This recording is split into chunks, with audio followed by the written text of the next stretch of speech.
Hello बच्चों, आपका फिर से स्वागत है फिजिक्स वाला प्लेटफॉर्म पर। आज हम लोग डिस्कस करने जा रहे हैं डी ब्लॉक की केमिकल प्रॉपर्टी। फिजिकल प्रॉपर्टी का डिस्कशन लास्ट क्लास में किया था, तो आज हम लोग डी ब्लॉक की केमिकल प्रॉपर्टी भी डिस्कस करेंगे और एफ ब्लॉक को भी खत्म करेंगे। तो देखिए, chemical property of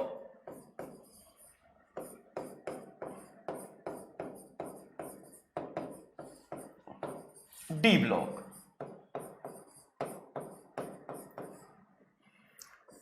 D block की केमिकल प्रॉपर्टी। प्यारे बच्चों, डी ब्लॉक की केमिकल प्रॉपर्टी में दो चीजें हैं जो हम लोगों को पढ़नी है, वो है K2Cr2O7 और KMnO4। तो जरा देखो यार, यदि हम बात करते हैं K2Cr2O7 की, K2Cr2O7 के बच्चों क्या बोला जाता है? Potassium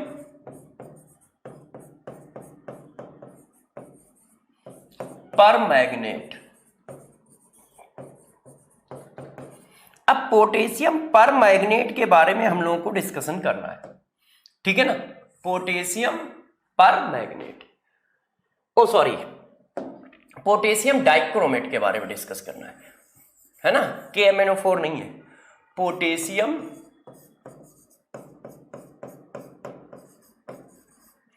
dichromate. ये देखो, अब पोटेशियम डाइक्रोमेट के बारे में डिस्कशन करना है, तो गौर से मेरी बातों को समझिएगा। इनकी रिएक्शन इंपॉर्टेंट है, पेपरों में आती भी है। आप 2 मिनट में कर लोगे, बस आप मेरी बात को अच्छे से समझते जाइए। सबसे पहले देखो यार, मेथड ऑफ प्रिपरेशन, कि हम इसको बनाएंगे कैसे, इसका मेथड ऑफ प्रिपरेशन क्या होगा। तो यार क्या है मेथड ऑफ प्रिपरेशन में? तो सबसे पहले देखो हम लोग क्या लेते हैं। सबसे पहले हम लोग लेते हैं क्रोमाइट। क्रोमाइट क्या होता है? क्रोमाइट होता है FeCr2O4। क्रोमाइट जो FeCr2O4 है, रियलिटी में वो क्या है? रियलिटी में बेटा वो आयरन ऑक्साइड और क्रोनियम ऑक्साइड का मिक्सचर है। इस तरह से ये देखो, ये 3 लिखा है, ध्यान रखिएगा ऐसे। रियलिटी में ये क्या है?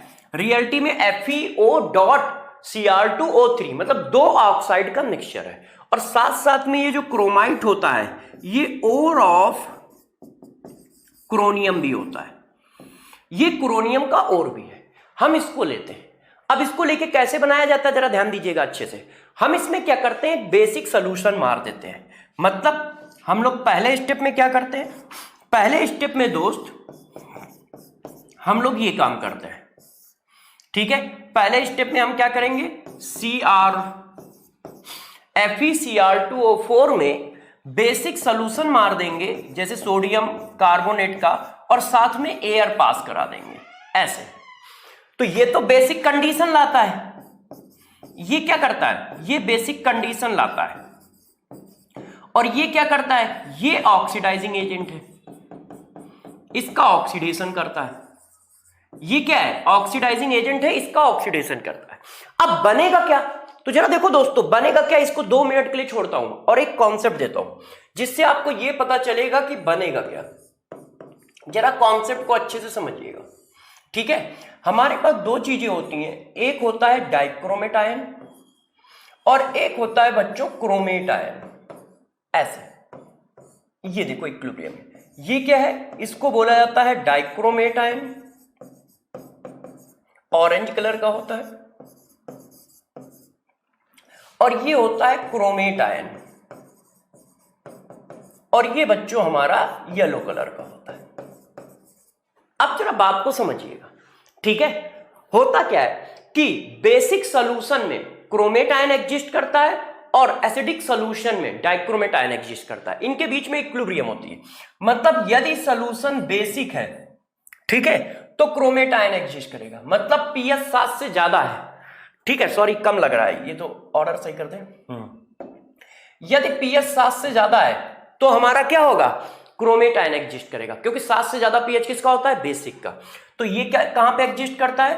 बेसिक सॉल्यूशन में। बेसिक सॉल्यूशन में क्रोमेट आयन एग्जिस्ट। और एसिडिक सॉल्यूशन में ये एग्जिस्ट करता है। ये एक दूसरे में इंटर कन्वर्ट हो जाते हैं, डाइक्रोमेट आयन एग्जिस्ट करता है। ये देखो इंटर कन्वर्ट कैसे हो जाते हैं, यदि सोल्यूशन आपने एसिडिक रखा है तो क्रोनियम डाइक्रोमेट आयन के फॉर्म में मिलेगा, और उसी सोल्यूशन को यदि आप बेसिक करते चले जाओगे और बेसिक हो गया तो वही डाइक्रोमेट आयन क्रोमेट आयन में कन्वर्ट हो जाएगा। ये इंटर कन्वर्टेबल होते हैं। ठीक है, कब कौन एग्जिस्ट करता है, यदि सोल्यूशन बेसिक है तो क्रोनियम क्रोमेट आयन के फॉर्म में मिलेगा और वो येलो कलर होता है, और यदि सोल्यूशन एसिडिक है तो डाइक्रोमेट के फॉर्म में मिलेगा और वो ऑरेंज कलर होता है। वो कैसा आता है दोस्त, ऑरेंज कलर होता है। तो पहला कॉन्सेप्ट समझ पाए, यदि कहीं बेसिक कंडीशन हो तो क्या बनाओगे, हमेशा क्रोमेट आयन बनाओगे, और यदि कहीं पर एसिडिक कंडीशन चल रही है रिएक्शन में तो क्या बनाओगे, डाइक्रोमेट आयन बनाओगे। कॉन्सेप्ट क्लियर हुआ। यदि सॉल्यूशन में बेसिक कंडीशन चल रही है तो क्रोमेट आयन बनाओगे, और यदि सॉल्यूशन में एसिडिक कंडीशन चल रही है तो क्या बनाओगे, डाइक्रोमेट आयन बनाओगे। तो सबसे पहले मेरे प्यारे बच्चों आपको कुछ नहीं करना है, आपको सिर्फ कंडीशन पकड़नी है कि सॉल्यूशन और रिएक्शन में कंडीशन कैसी चल रही है। यदि कंडीशन बेसिक होगी तो हम लोग क्रोमेट आयन बना देंगे, और यदि कंडीशन एसिडिक होगी तो हम डाइक्रोमेट आयन बना देंगे। कैसे, इस बात को जरा देखो आप, ये देखो, अब जरा देख के बताओ, अभी तक मैंने प्रोडक्ट नहीं बनाया था, अब जरा देख के बताइए कि यहां पर सिचुएशन कैसी है। क्या कंडीशन बेसिक है, क्या कंडीशन बेसिक है, तो बस क्रोमेट आयन इसका आंसर हो गया। तो ये बना Na2CrO4 और Fe2O3, इसका बनता है प्रेसिपिटेट और इसका बनता है येलो कलर सॉल्यूशन, ऐसे। तो ये येलो कलर का सॉल्यूशन बनाता है, ये प्रेसिपिटेट बनाता है, फिल्टर कर देंगे अलग अलग हो जाएंगे, फिल्टर कर दोगे अलग अलग हो जाएंगे। तो पहला कॉन्सेप्ट समझ में आया। हमको कहीं पर भी डाइक्रोमेट बनाना होता है तो पहले हम लेते हैं क्रोमाइट। क्रोमाइट क्या होता है, और आप क्रोनियम होता है, जो एक्चुअल में FeCr2O4 बोला जाता है, ये इसका मॉलिक्यूलर फॉर्म है। रियलिटी में ये फेरस ऑक्साइड और क्रोनियम ऑक्साइड का क्या होता है, मिक्सचर होता है ना, मिक्स्ड ऑक्साइड होता है। और जैसे इसको बेसिक कंडीशन में एयर से ऑक्सीडाइज कराते हैं तो बेसिक कंडीशन में एयर से ऑक्सीडाइज कराने पर ये क्रोमेट आयन में कन्वर्ट हो जाता है। क्यों कन्वर्ट हो जाता है, कंडीशन क्या है, बेसिक। बेसिक में वो क्रोनियम किस फॉर्म में एग्जिस्ट करेगा, क्रोमेट आयन के फॉर्म में एग्जिस्ट करेगा। और Fe2CO3 का प्रेसिपिटेट बनता है, उसको हम निकाल लेते हैं। अब हमें क्या बनाना है, पोटेशियम डाइक्रोमेट। तो दोस्तों अब तुम समझ गए होगे, क्रोमेट आयन मिल गया है, यदि इसको एसिडिक कर दे तो ये डाइक्रोमेट आयन में कन्वर्ट हो जाएगा। तो इसी वजह से हम लोग क्या करते हैं, इसको एसिडिक कर देते हैं। ऐसे कैसे इसको एसिडिक कर देते हैं, जरा देखो, स्टेप नंबर 2। अब हम लोग क्या करते हैं, स्टेप नंबर 2 में, स्टेप नंबर 2 में ये जो हमें सोडियम क्रोमेट मिला है इसको एसिडिक कर देते हैं, और जैसे ही इसको एसिडिक करोगे ये कन्वर्ट हो जाएगा डाइक्रोमेट में। तो डाइल्यूट H2SO4 डाल दो। डाइल्यूट H2SO4 ना डालना चाहो, ठीक है, तो क्या कर दो, equals solution of carbon dioxide डाल दो, equals solution of carbon dioxide. और सभी को पता है equals solution of carbon dioxide का मतलब क्या होता है, कार्बोनिक एसिड। तो कार्बोनिक एसिड इसको क्या करेगा, एसिडिक सोल्यूशन में कन्वर्ट कर देगा, और जैसे ही सोल्यूशन एसिडिक हुआ तो क्या बन जाएगा, पोटेशियम सोडियम डाइक्रोमेट।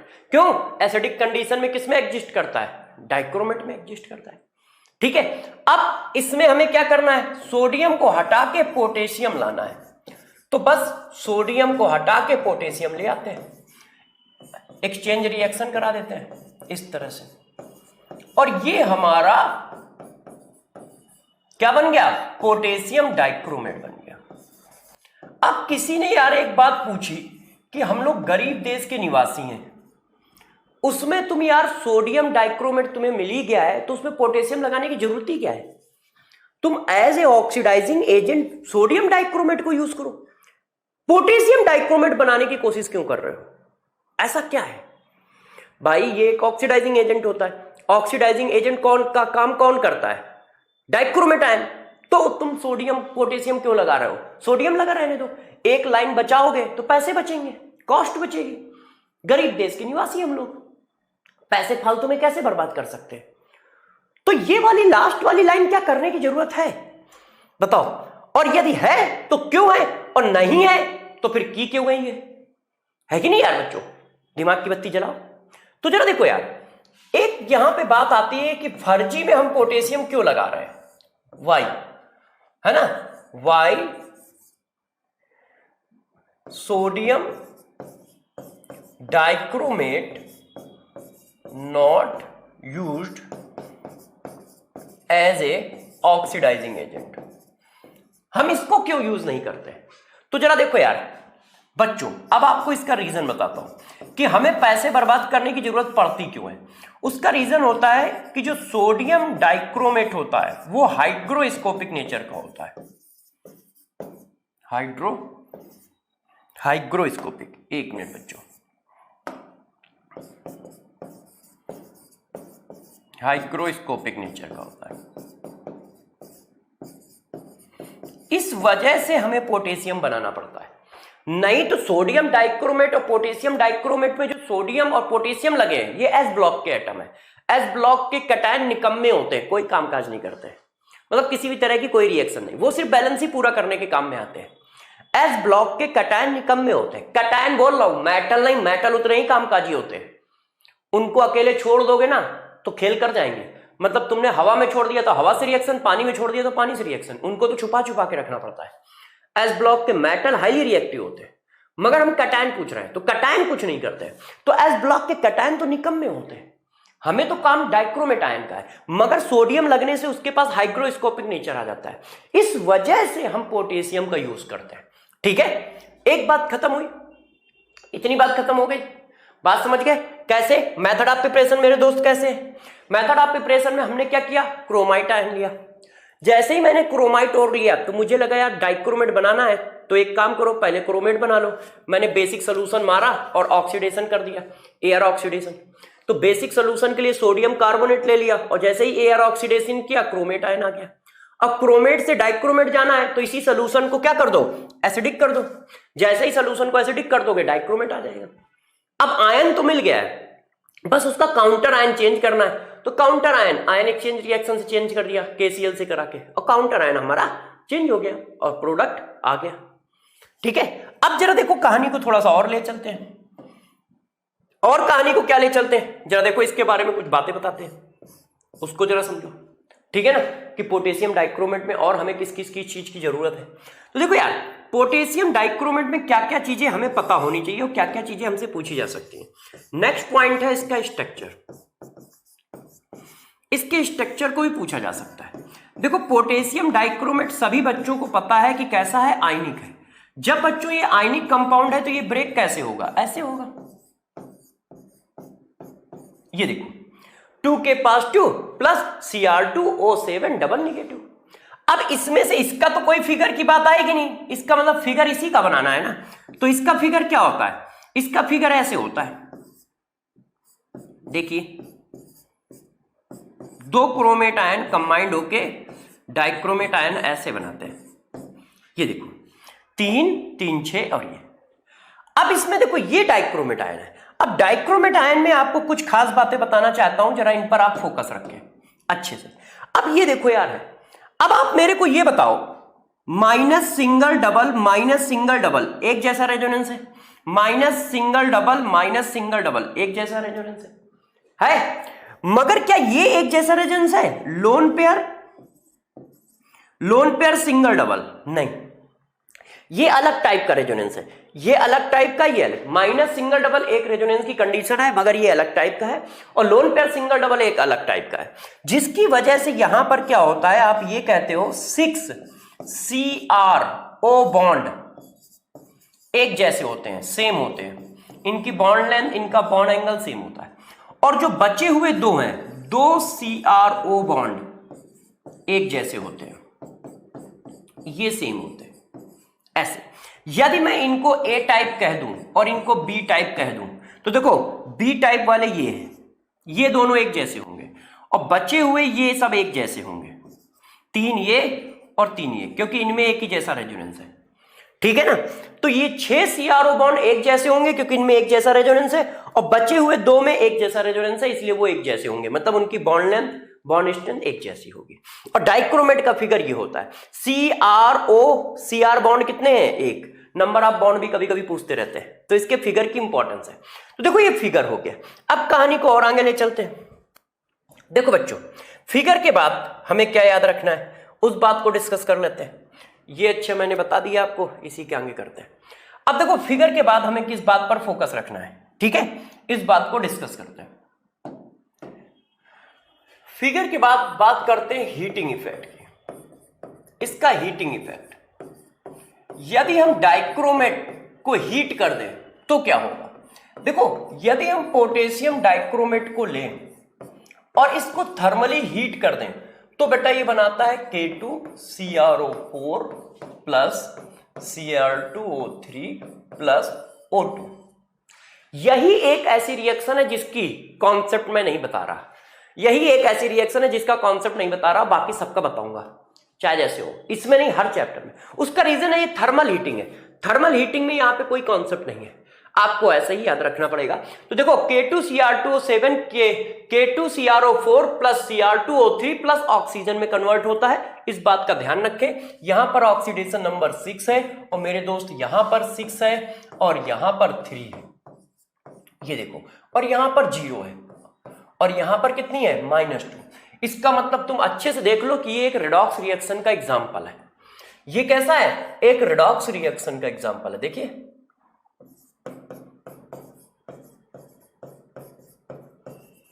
ये एक रिडॉक्स रिएक्शन का एग्जाम्पल है, चेक कर लीजिए, इसमें रिडॉक्स रिएक्शन हुई है, ठीक है। तो देखो ये बातें हम लोगों ने कर ली। अब हम लोग मेन डिस्कशन पे चलते हैं। एक और डिस्कशन है डी ब्लॉक में। देखो K2Cr2O7 का कलर, इसका कलर कैसा होता है, तो जरा देखिए, सभी बच्चों को पता है कि ये ऑरेंज कलर का होता है। कैसा होता है, ऑरेंज कलर का होता है।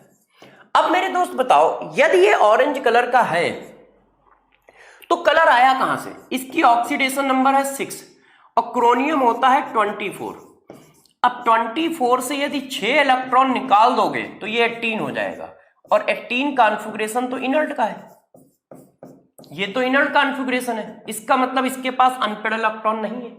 जब अनपेड इलेक्ट्रॉन नहीं है तो कलर कैसे है, जब अनपेड इलेक्ट्रॉन नहीं है तो कलर कैसे है, बताओ है। तो हमेशा ध्यान रखिएगा कि जिनके पास अनपेड इलेक्ट्रॉन नहीं है और यदि वो कलर दे रहे हैं तो उसके पीछे एक ही रीजन होता है।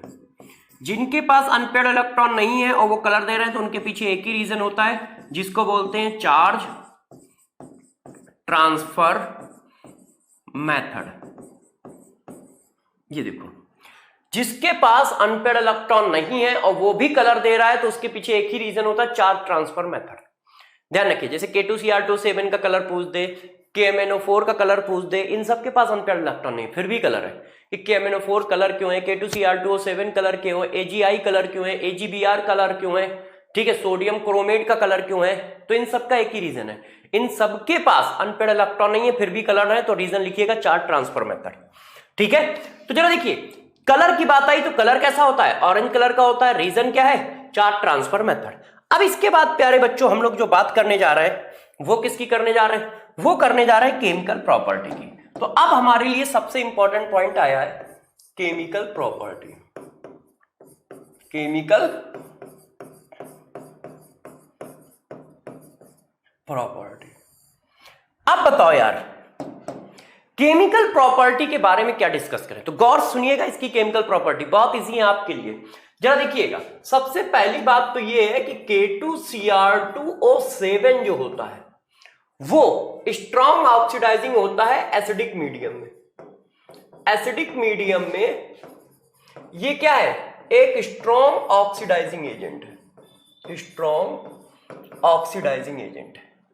K2Cr2O7 एसिडिक मीडियम में एक स्ट्रॉन्ग ऑक्सीडाइजिंग एजेंट है और अपने को बस इसमें कन्वर्ट करता है। ये डाइक्रोमेट आयन है, ठीक है, मीडियम हमारा एसिडिक है तो ये अपने को ले जाता है Cr3 पॉजिटिव में, ऐसे। ये ऑरेंज कलर का होता है प्यारे बच्चों और कन्वर्ट किस में हो जाता है, ग्रीन कलर में। ये देखो इस तरह से कन्वर्जन। तो आधी रिएक्शन तो आपको पता चल गई है कि हमें क्या करना है, हमें डाइक्रोमेट आयन को +3 में कन्वर्ट करना है। आधी रिएक्शन हमें पता है क्या, कि डाइक्रोमेट आयन ऑक्सीडाइजिंग एजेंट है और इसके पास कोई काम ही नहीं होता है। भाई किसी मॉलिक्यूल के पास 2 काम होते हैं तो तुम्हें चेक करना पड़ेगा 2 में से कौन करेगा। इकलौता एक काम है, सिर्फ ऑक्सीडाइजिंग एजेंट है और ऑक्सीडाइजिंग एजेंट है तो हमेशा ऑक्सीडाइज करेगा। जो ऑक्सीडाइज करता है वो सल्फ में रिडक्शन करता है। तो आधी रिएक्शन आपको पता है, बची हुई आधी रिएक्शन में क्या करना है? तो मेरे दोस्त बची हुई आधी रिएक्शन में ये काम करना है। हर रिएक्शन ये लिखी है, देखो ये हो गया और एक मॉलिक्यूल हो गया जिसको ये ऑक्सीडाइज करा रहा होगा। अपना तो कन्वर्ट हो गया इसमें ऐसे। अब इसका क्या करेगा?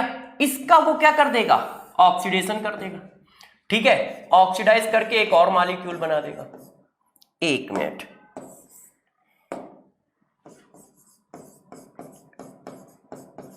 मॉलिक्यूल, ये मॉलिक्यूल नंबर 1 है और इसको कन्वर्ट कर देगा मॉलिक्यूल नंबर 2 में ऐसे। यहां पर इसकी ऑक्सीडेशन नंबर यदि हम लोगों ने P मानी है तो यहां पर दोस्त क्या कर देगा? Q, और ऑलवेज P से Q बड़ा होगा।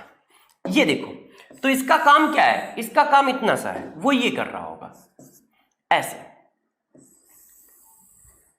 ये देखो, तो ये काम क्या करेगा? हर रिएक्शन बस यही है, सारी रिएक्शन यही लिखी है।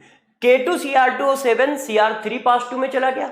जिस मॉलिक्यूल से रिएक्शन कराओगे उसकी बस किसी एटम की ऑक्सीडेशन नंबर बढ़ा देनी है, उसके किसी एटम के ऑक्सीडेशन नंबर बढ़ा देनी है। किसकी बढ़ानी है? जिसकी बढ़ सकती होगी उसी की बढ़ाएंगे ना यार, सबकी थोड़ी बढ़ा देंगे।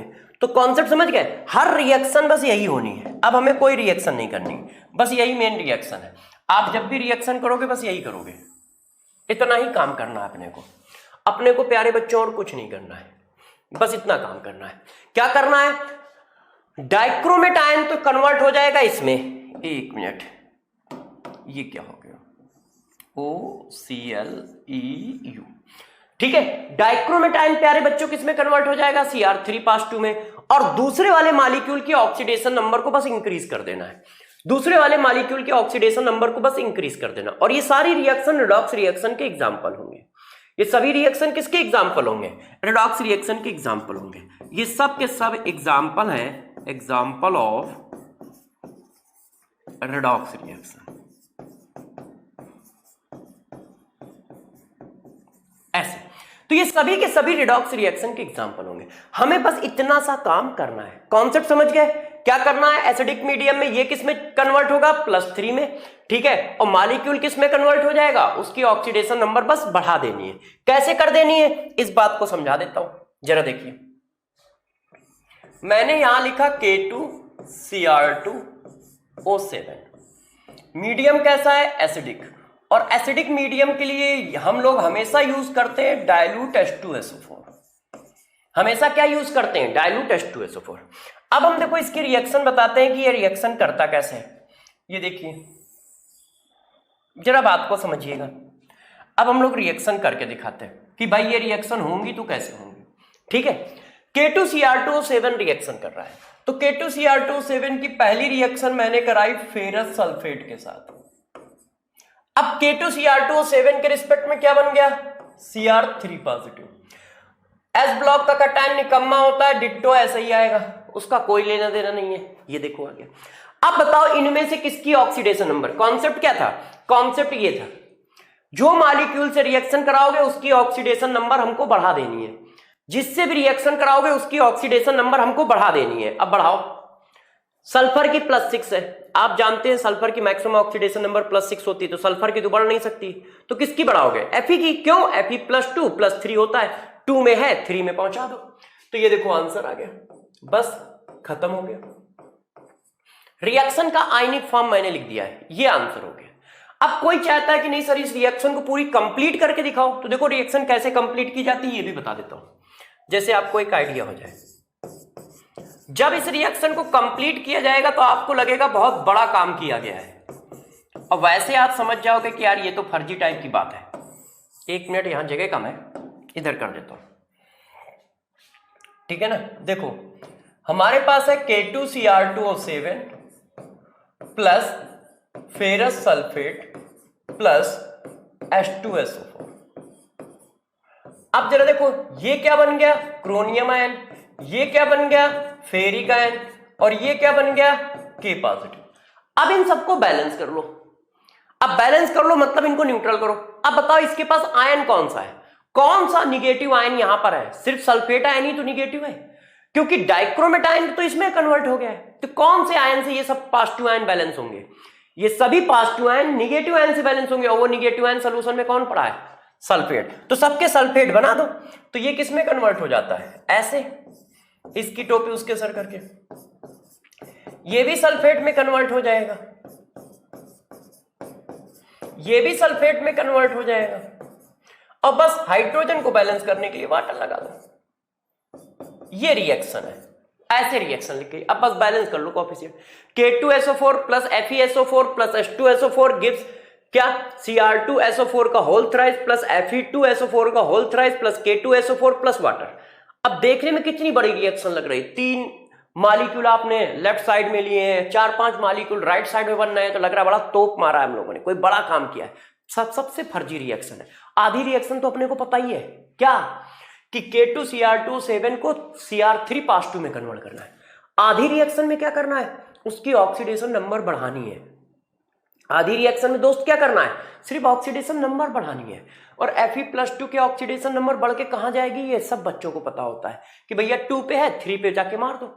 और सब में कुछ नहीं करना है। जब भी इस रिएक्शन को न्यूट्रल करना हो, सब में सल्फेट लगा दो।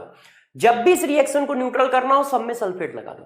क्यों? क्योंकि आपने मीडियम के फॉर्म में क्या लिया है? डाइल्यूट H2SO4, और ये रिएक्शन को न्यूट्रलाइज भी कराता है, सबकी बैलेंस ही पूरी करके। ठीक है, तो जब भी किसी को न्यूट्रलाइज कराना हो तो आप ऐसे करिएगा। अब मैं आयनिक रिएक्शन लिख रहा हूं।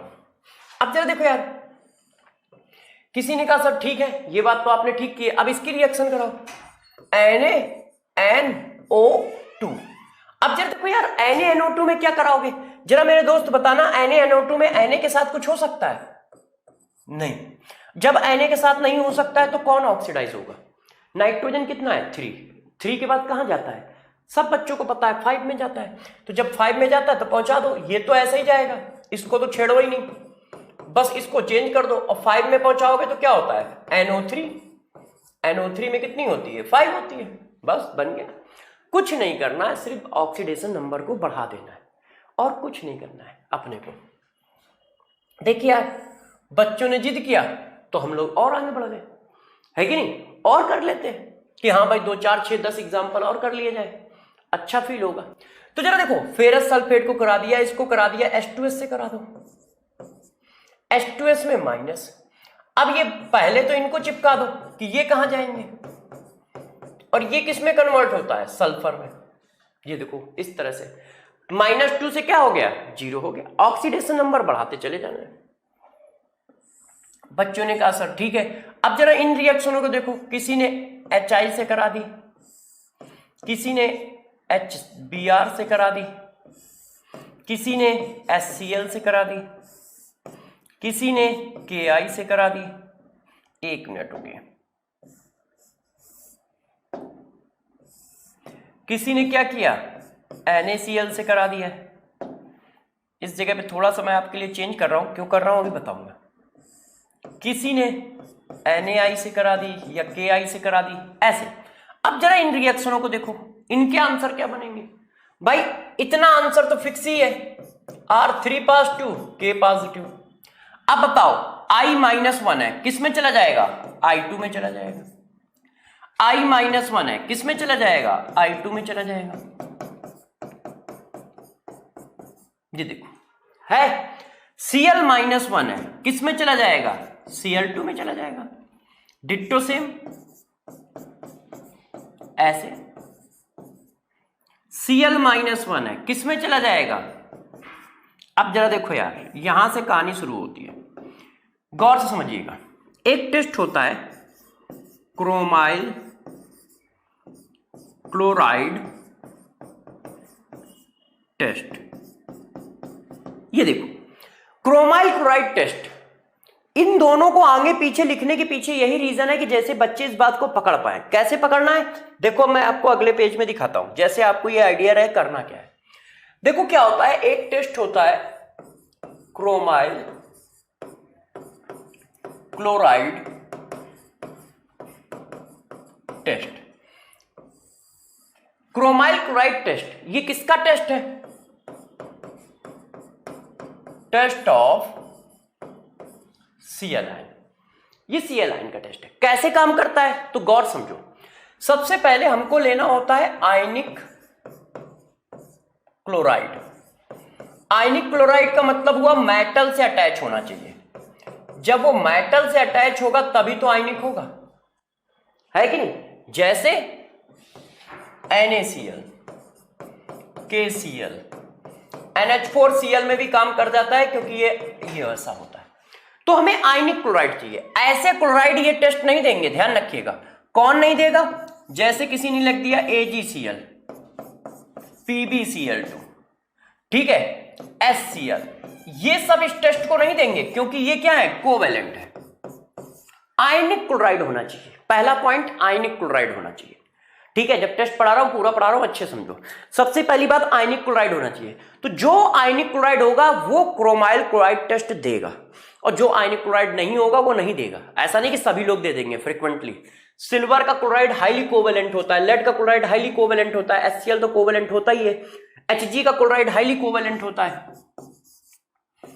तो ये सब इस टेस्ट को नहीं देंगे क्योंकि ये सब कोवेलेंट है। इनमें कोवेलेंट कैरेक्टर काफी होता है, कोवेलेंट कैरेक्टर,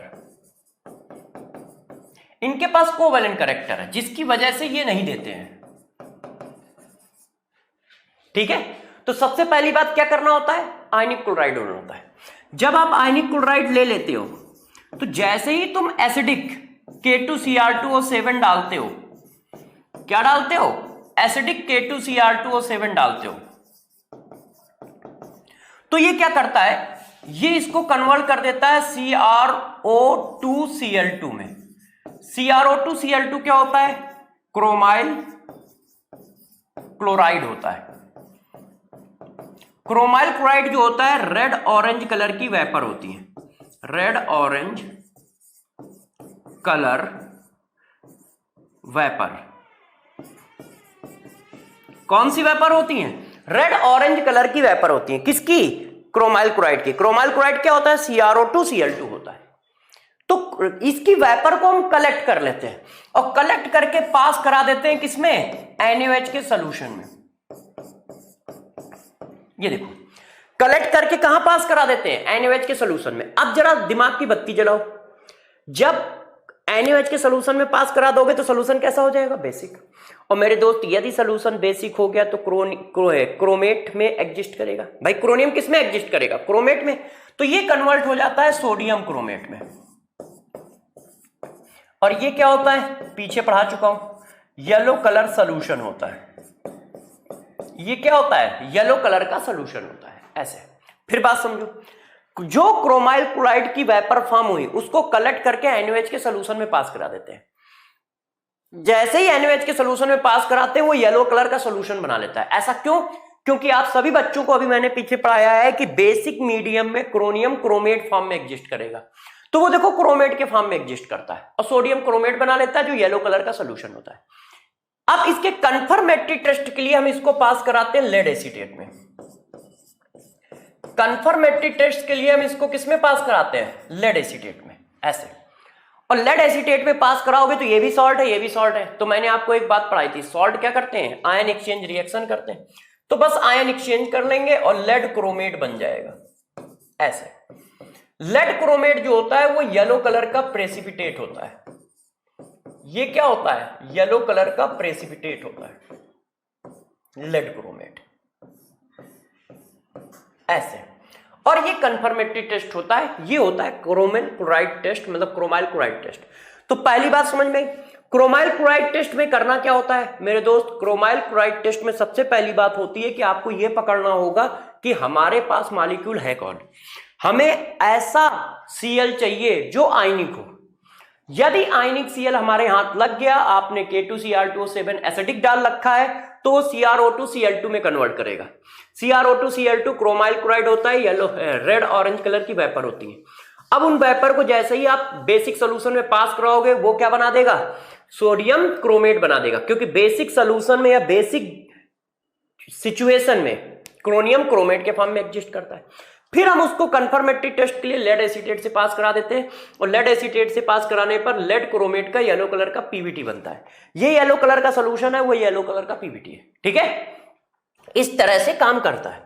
तो इस तरह से यदि काम करता है तो तुम समझ गए।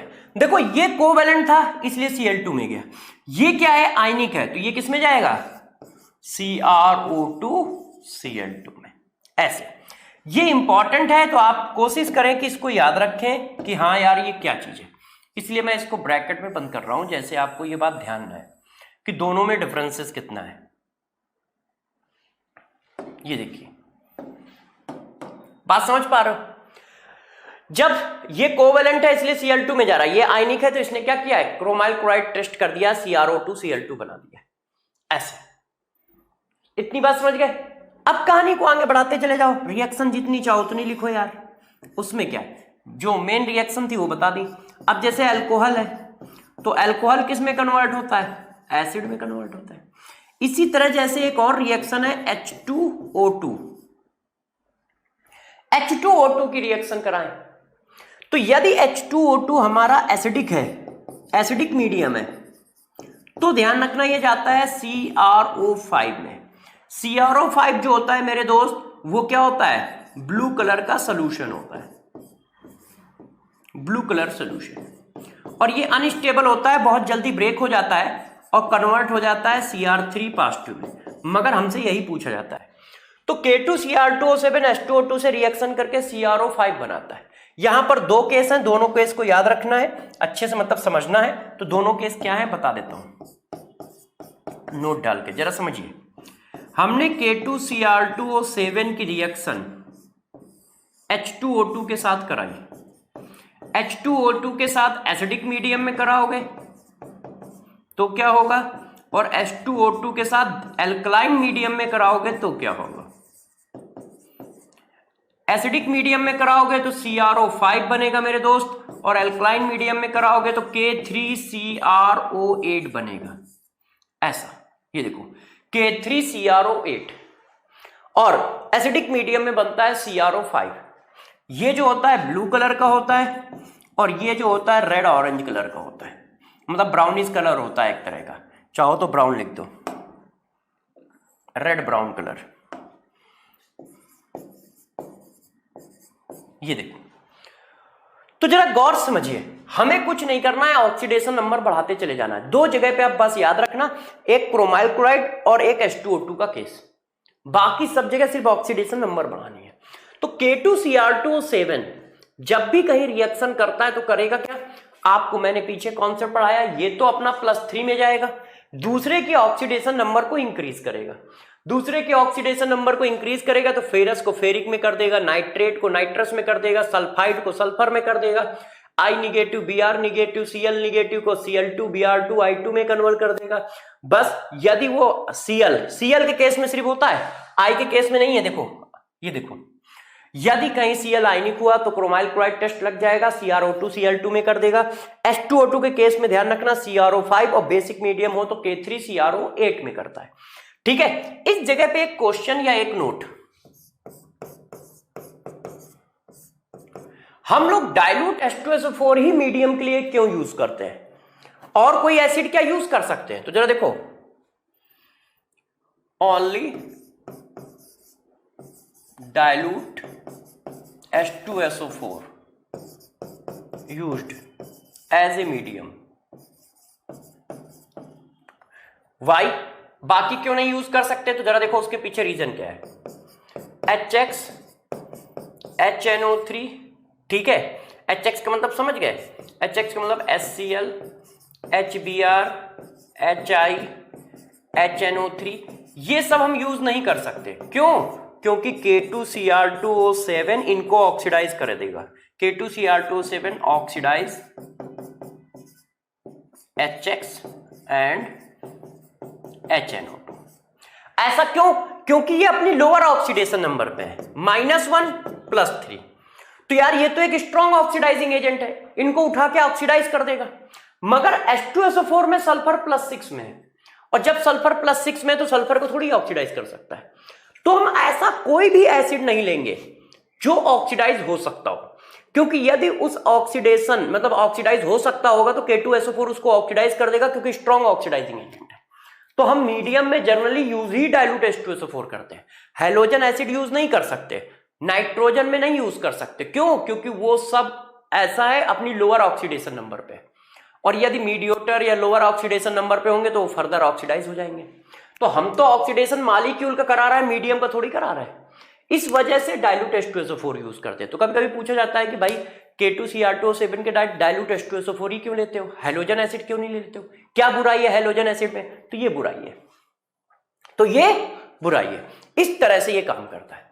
तो KMnO4 के बारे में सारी बातें समझ गए कि KMnO4 कैसे काम करता है। मैंने सारी बातें आपको बताई KMnO4 के बारे में कि कहां से कैसे कैसे क्या क्या चलता है, ठीक है। उसका फिगर बताया, किस तरह से काम करेगा ये बता दिया, मेथड ऑफ प्रिपरेशन बताया। तो आप इन बातों को अच्छे से ध्यान रखें कि कब कौन कैसे काम करता है, ठीक है ना, कब कौन कैसे काम करता है। ये ऊपर ले लेता हूं, ये देखो, तो कर लोगे, इस बात को समझ गए। अब यार देखो जरा, यहां तक हम लोगों ने बातें कर ली, क्रोमिल क्लोराइड टेस्ट बता दिया। तो अब चलते हैं KMnO4 के पास। तो जरा देखो KMnO4 क्या है। जब K2Cr2O7 आप पढ़ लेते हो तो KMnO4 अपने आप खत्म हो जाता है।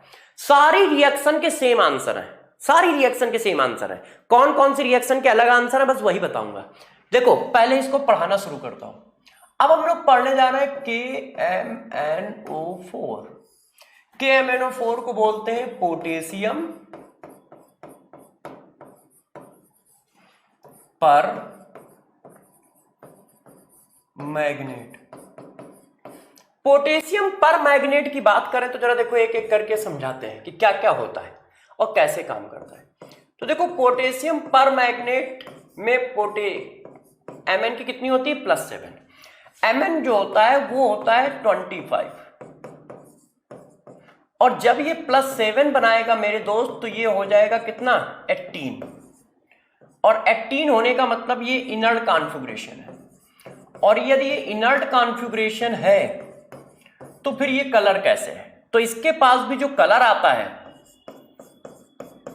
कलर वो किसकी वजह से आता है, चार्ज ट्रांसफर मेथड। जो भी कलर फॉर्म होता है वो चार्ज ट्रांसफर मेथड की वजह से होता है, क्योंकि इनर्ट कॉन्फ़िगरेशन है। जिसके पास इनर्ट कॉन्फ़िगरेशन है वो सब चार्ज ट्रांसफर मेथड से कलर लाते हैं, यदि वो कलर शो कर रहे हैं तो, ठीक है। पहला पॉइंट हो गया। अब जरा देखो यार, इसका मेथड ऑफ प्रिपरेशन, इसको बनाएंगे कैसे। तो इसको बनाया जाता है किससे, MnO2 से। MnO2 क्या होता है, MnO2 और होता है, किसका और होता है, और ऑफ Mn। MnO2 और होता है किसका, और ऑफ Mn का। इसका नाम क्या होता है, इसका नाम होता है पायरोलुसाइड।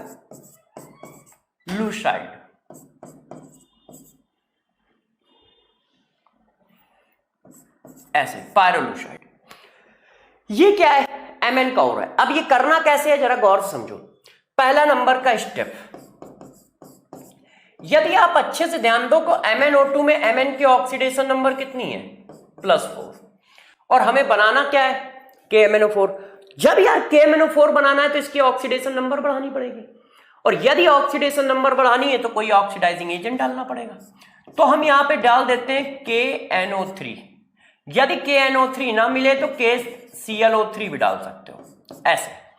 ऐसा क्यों करते हैं, जैसे ऑक्सीडेशन नंबर बढ़ सके, ऑक्सीडाइजिंग एजेंट का काम कर सके, और साथ में एयर डाल देते हैं।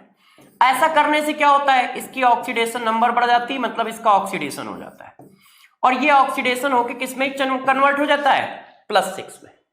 ऐसे अब ये जो +6 में कन्वर्ट हुआ है इसको बोला जाता है पोटेशियम मैग्नेट। Potassium magnet. अभी भी हमें इसकी ऑक्सीडेशन नंबर 1 बढ़ानी है, अभी भी हमें इसकी ऑक्सीडेशन नंबर 1 बढ़ानी है। तो हम क्या करते हैं, इसका फर्दर ऑक्सीडेशन कर देते हैं, फर्दर ऑक्सीडेशन कर देते हैं माइल्ड ऑक्सीडाइजिंग एजेंट की प्रेजेंस में। माइल्ड ऑक्सीडाइजिंग एजेंट की प्रेजेंस में करना है तो Cl2 ले सकते हो, ओजोन ले सकते हो, कोई भी ले सकते हो।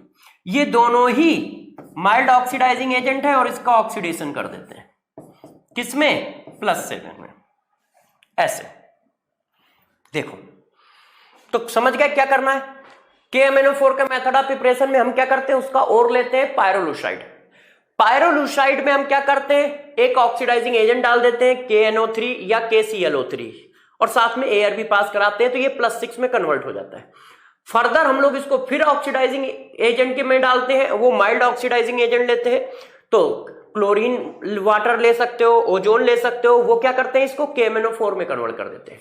और KMnO4 +7 है, क्योंकि थ्रू आउट ऑक्सीडेशन नंबर बढ़ानी है, क्योंकि जो मॉलिक्यूल तुमने लिया है वो +4 वाला है और जो बनाना है +7 वाला है, तो हम उसको 2 बार ऑक्सीडाइज करके बना लेते हैं ऐसे। अब जरा देखो यार, अब हम बात करते हैं इसके हीटिंग इफेक्ट की, कि यदि इसको हीट करोगे तो क्या होगा। तो जरा देखो बच्चों, यदि हम इसको हीट करें तो क्या होता है। तो यदि आप KMnO4 को हीट करते हो, तो जैसे ही KMnO4 को हीट करोगे तो ये कन्वर्ट होगा K2MnO4 MnO2 और +O2 में। ये इसका हीटिंग इफेक्ट है, ठीक है। अब स्ट्रक्चर की बात कर लेते हैं, इसका स्ट्रक्चर कैसा आएगा। तो यार KMnO4 एक क्या है, आयनिक कंपाउंड है। आयनिक कंपाउंड है तो इस तरह से ब्रेक होगा ऐसे, और जब ऐसे ब्रेक होगा मेरे दोस्त, तो इसका फिगर क्या होता है, इसका फिगर कुछ इस तरह से होता है। ये देखो, अब इस जगह पे क्या है, 4 इक्वल MnO बॉन्ड है। देखो 4 इक्वल MnO बॉन्ड है इसके पास, क्योंकि रेजोनेंस एक जैसा है, रेजोनेंस एक जैसा है, तो सारे के सारे इक्वल बॉन्ड है, एक जैसे बॉन्ड है। अब बात करते हैं इसकी केमिकल प्रॉपर्टी की।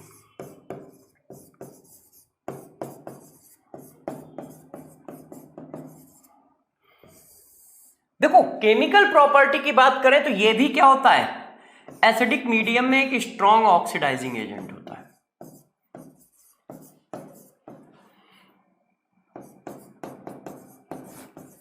कैसा होता है, स्ट्रॉन्ग ऑक्सीडाइजिंग एजेंट होता है। और प्यारे बच्चों, यदि ये स्ट्रॉन्ग ऑक्सीडाइजिंग एजेंट है तो आपको एक बात ध्यान रखनी है, क्या, यदि ये स्ट्रॉन्ग ऑक्सीडाइजिंग एजेंट है तो ये क्या करेगा, ऑक्सीडाइज करेगा। बिट कैसे, जैसे K2Cr2O7 करता था। सल्फ में अपने को कहां ले जाता है, तो यार ये देखो, ये अपने को जो ले जाता है एसिडिक मीडियम में Mn2 में ले जाता है। ये देखो, ये जो होता है पिंक कलर का होता है और कंसंट्रेशन ज्यादा है तो पल्पर जैसा दिखता है, मगर ये कलरलेस होता है। इस वजह से ये टेस्ट में खूब यूज किया जाता है। क्यों, क्योंकि पिंक कलर डालोगे और कलरलेस हो गया, इसका मतलब रिएक्शन तो हुई है, तभी हुआ। तो एसिडिक मीडियम में ये क्या करता है, +7 से +2 में चेंज होता है ऐसे। अब अपने को क्या करना है, अपने को कोई काम नहीं करना है, बस वही काम करना है जो पीछे करके आए हैं। KMnO4 डालोगे, मॉलिक्यूल लिया, मॉलिक्यूल की ऑक्सीडेशन नंबर P है, तो ये तो अपने को कन्वर्ट कर देगा Mn2 में, और मॉलिक्यूल को कन्वर्ट कर देगा मॉलिक्यूल 2 में। मॉलिक्यूल 2 में उसकी ऑक्सीडेशन नंबर Q है और Q हमेशा P से बड़ी होगी। बस यही काम हर जगह पे करना है, यही काम करना है और कुछ नहीं करना है। इसी तरह से हम बातों को आगे बढ़ाते रहेंगे, ठीक है ना। अब जरा देखो ये करता कैसे है, इसको बताते हैं। तो गौर समझिए,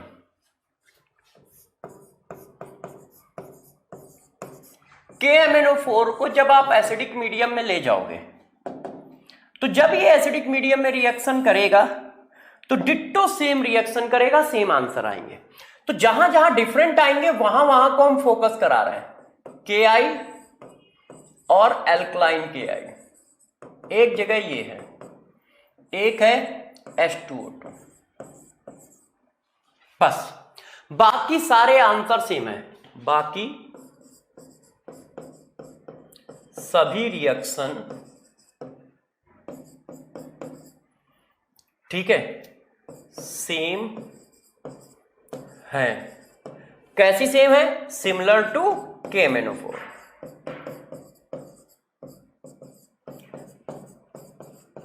जो उनसे आंसर बने थे वही आंसर यहां पर भी बनेंगे, वही आंसर यहां पर भी बनेंगे। बट डिफरेंस जानते हो क्या रहेगा, KMnO4 है तो Mn2 में जाएगा, Cr3 थोड़ी लिख दोगे यहां, मगर बाकी दूसरे मॉलिक्यूल के आंसर वही रहेंगे। कॉपर फेरस सल्फेट लोगे, फेरिक सल्फेट बनेगा। सोडियम नाइट्राइड लोगे, सोडियम नाइट्रेट में कन्वर्ट हो गया। हाइड्रोजन सल्फाइड लोगे, सल्फर में कन्वर्ट हो जाएगा, Ki लोगे I2 में कन्वर्ट हो जाएगा, HBr लोगे, ठीक है, उसमें कन्वर्ट हो जाएगा। एक रिएक्शन ये NaCl वाली, यहां क्रोमल क्लोराइड टेस्ट नहीं मिलेगा। तो देखो Ki लिया, ये तो इसमें कन्वर्ट हुआ, गौर से देखिए, और ये इसमें कन्वर्ट हुआ, यही वहां पर बताया था, यही यहां पर बताया। मगर एल्कलाइन मीडियम में, वहां एल्कलाइन मीडियम में रिएक्शन नहीं कराई थी। जब भी ये एल्कलाइन मीडियम में होता है तो ये कन्वर्ट हो जाता है I3 निगेटिव में, मतलब इसको आप कह सकते हो KiO3। एल्कलाइन मीडियम में Ki जो होता है KiO3 में कन्वर्ट होता है। तो यहां पर अल्कलाइन मीडियम की भी रिएक्शन होती है, इसलिए ध्यान रखनी है। तो ये एक डिफरेंस है कि ये अल्कलाइन मीडियम में रिएक्शन कर सकता है। H2O2 से वहां क्या बनता था, CrO5, यहां कुछ नहीं होगा, सिंपल रिएक्शन होगी। ये तो अपना +2 में चला गया, अब ये -1 में है, तो इसका ऑक्सीडेशन करा के कहां तक ले जाओगे, -1 से कहां जाते हो, 0, तो ये ऑक्सीजन बनाएगा ऐसे, और वाटर निकाल लो यार। और यहां पर क्रोमाइल क्लोराइड टेस्ट नहीं लगेगा, यहां पर क्या बनेगा, ये देखो ऐसे Cl2 बनना है, यहां पर क्रोमाइल क्लोराइड टेस्ट नहीं लगेगा। यही 4 रिएक्शन दोनों में डिफरेंस है, एक पढ़ लिया तो दूसरा अपने आप तैयार हो जाएगा, बस इन 4 को ध्यान रखना।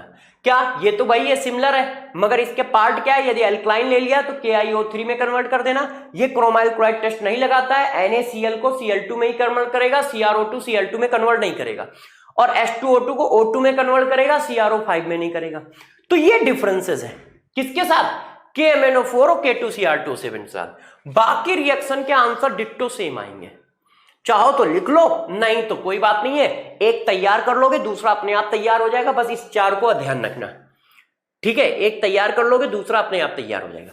यहां पर भी हम एसिडिक मीडियम जब भी लेंगे तो डाइल्यूट H2SO4 ही लेंगे, क्यों, क्योंकि डिट्टो सेम बात है, ये भी HBr HCl HNO2 को ऑक्सीडाइज करा देगा, ठीक है, तो सेम कॉन्सेप्ट है डिट्टो।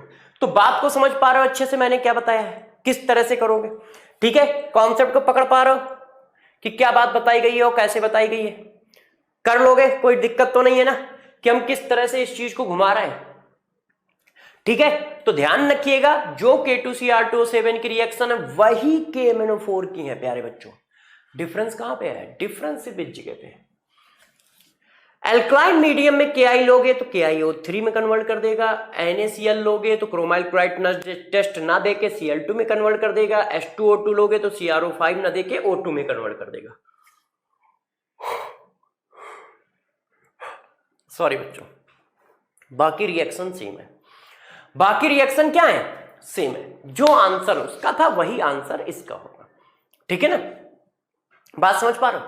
अब जरा देखो, एक बात और बता देता हूं, आप लोगों का पेपर अब बहुत जल्दी है, वीक में है ना, आप देखते होगे कि अब आपके पेपर के 3-4 दिन रह गए, 2-3 दिन रह गए, तो सभी बच्चों को मेरी सी बस इतनी सी एडवाइस है कि नोटबुक को खूब रिवाइज करें, एनसीईआरटी को खुद से रिवाइज करें, बस 2 चीजें रिवाइज करें, नोटबुक एनसीईआरटी, नोटबुक एनसीईआरटी, ठीक है। और हर चैप्टर के 5-5, 10-10, 5-5, 10-10 डिफरेंट टाइप के क्वेश्चन लगाने की प्रैक्टिस करो, रिवीजन करके खूब जाओ।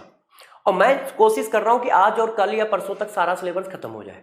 इसी कोशिश के तहत मैंने एक काम किया है, ठीक है, कि सरफेस केमिस्ट्री के लिए मैंने हर सर को बोल दिया है, हर सर आपके प्यारे सर हैं, ठीक है, वो क्या करेंगे, वो सरफेस केमिस्ट्री जल्दी से करा देंगे, मैं मेटलर्जी करा दूंगा, तो कल परसों तक आपका पूरा सिलेबस खत्म हो जाएगा। नहीं तो फिर 2-3 दिन खिंच जाएंगे, और फिर पेपर है तो बच्चों को रिवीजन करना भी बहुत जरूरी है। तो कल सरफेस केमिस्ट्री भी हो जाएगा, कल ही मेटलर्जी भी हो जाएगा, दोनों लोग लेक्चर डाल देंगे कल और परसों, तो आपका सिलेबस जल्दी खत्म हो जाएगा। और फिर MIP होगा, फिर MIM में वापस आएंगे, जो बच्चा कुछ आए वो भी करेंगे, मगर रिवीजन करके जाए। पेपर में रिवीजन करने के लिए आपको क्या करना है प्यारे बच्चों, मैंने बता दिया है, आप नोट्स को अच्छे से पढ़ें, एनसीईआरटी को 2-3 बार रीड कर लें, कोशिश करें कि 2-3 बार रीड हो जाए पेपर के पहले पहले, और आप नोट्स को रीड कर लें जो हम लोगों ने पढ़ाए हैं।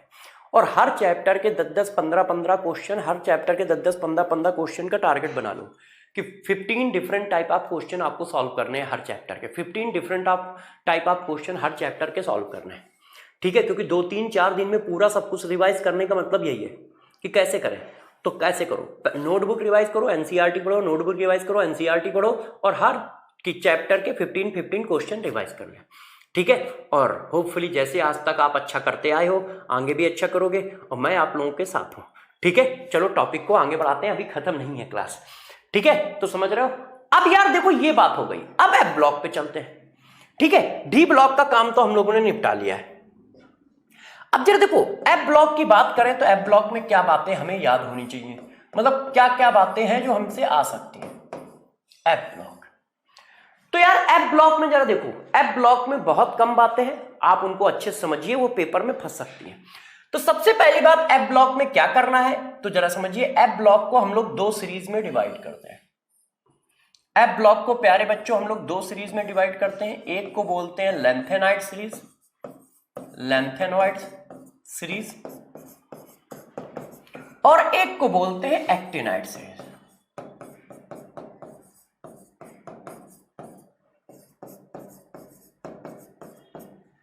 लेंथेनाइड सीरीज और एक्टिनाइड सीरीज। लेंथेनाइड सीरीज और एक्टिनाइड सीरीज में करना क्या है, इस बात का डिस्कशन करते हैं कि दोनों में हमें क्या करना है। सबसे पहली बात लेंथेनाइड सीरीज की लोकेशन क्या है, लोकेशन क्या है मतलब कहां पे मिलती है, और एक्टिनाइड सीरीज कहां पे मिलती है। तो जरा गौर समझिएगा, पीरियोडिक टेबल हम लिखना चालू करते हैं। देखिए नहीं, देखो हा हमारे लिए ना करो रब से फरियाद, फर्स्ट ग्रुप, हमारे लिए ना करो रब से फरियाद। दूसरा, बेटा मांगे कन्या, कन्या सुंदर बाप रोए, बेटा मांगे कन्या सुंदर बाप रोए, है ना। तीसरा, SCYLAAC, ये देखो अब मैंने डी ब्लॉक को सीरीज में याद कराया है। अब जरा गौर समझिए, ये पीरियड 1 है, ये पीरियड 2 है, ये पीरियड 3 है, ये 4 है, ये 5 है, ये 6 है, ये 7 है, ये 5 नंबर का पीरियड है। ये देखो अब मेरे प्यारे बच्चों जरा इस बात को अच्छे से समझिए, ये जो 5 नंबर का पीरियड है, ये यहां से डी ब्लॉक की स्टार्टिंग है, ये देखो, है ना। और ये जो है लेंथेनम है, और ये जो है एक्टिनम है, ये देखो LA। तो गौर समझिए, लेंथेनम के पीछे 14 एलिमेंट है जिनको हम लोग पीरियोडिक टेबल में नीचे दिखाते हैं। नीचे कुछ नहीं है, पीरियोडिक टेबल सिर्फ इतनी सी लिखी है SDP, बस। F नीचे नहीं है, F जो देखते हो वो लेंथेनम के पीछे है, और बचा हुआ F जो देखते हो वो एक्टिनम के पीछे। तो लेंथेनाइड सीरीज लेंथेनाइड के पीछे लिखी हुई है, ऐसे ऐसे ऐसे ऐसे ऐसे। एक्टिनाइड सीरीज एक्टिनाइड के पीछे लिखी हुई है, कुछ ऐसा रखा गया है। तो जो लेंथेनाइड सीरीज है उसकी लोकेशन जरा बताना, पीरियड वाइज ये किस पीरियड में है, 6 पीरियड, 6 पीरियड। और ग्रुप कौन सा है, ये देखो थर्ड ग्रुप है, थर्ड ग्रुप। तो लेंथेनाइड सीरीज 6 पीरियड और थर्ड ग्रुप में मिलती है। एक्टिनाइड सीरीज कहां मिलती है, पीरियड कौन सा है, 7th, तो ये 7th पीरियड में मिलती है। और ग्रुप इनका भी क्या है, थर्ड ग्रुप है। तो पहली बात आ गई कि लोकेशन क्या है। दूसरी बात आई, ये चालू कहां से होगा, लेंथेनाइड। तो लेंथेनाइड स्टार्ट होता है SC से 57, कहां तक जाएगा, देखो ये 55, ये 56, ये 57, 58 से चालू होगा, सॉरी,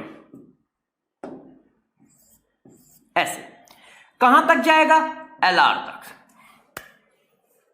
LU।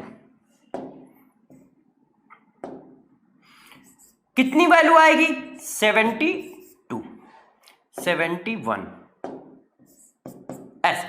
ये 14 एले होंगे, 58, 59, 60, 3 और 3, 60 से 61, 62, 63, 64, 65, 66, 7, 8, 9, 10 और 11।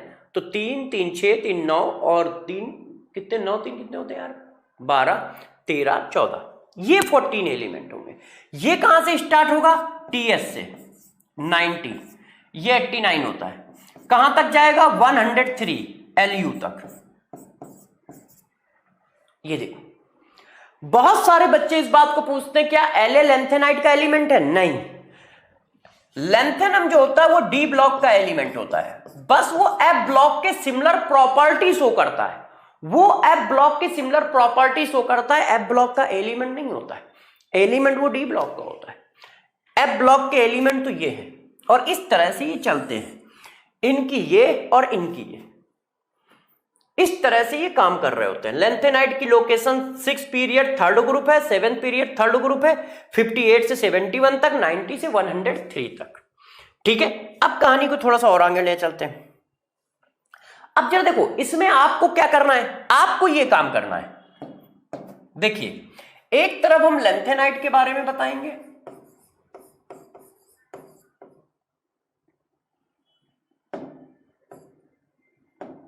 एक तरफ हम प्यारे बच्चों लेंथेनॉइड्स के बारे में बताएंगे, और एक तरफ प्यारे बच्चों एक्टिनाइड्स के बारे में बताएंगे। ऐसा क्यों करेंगे? ऐसा इससे जैसे आपको कंपेयर मिलता रहे कि दोनों के बीच में कंपेयर क्या है, और कंपेयर के ही क्वेश्चन आते हैं। ठीक है, जरा समझो। सबसे पहला पॉइंट,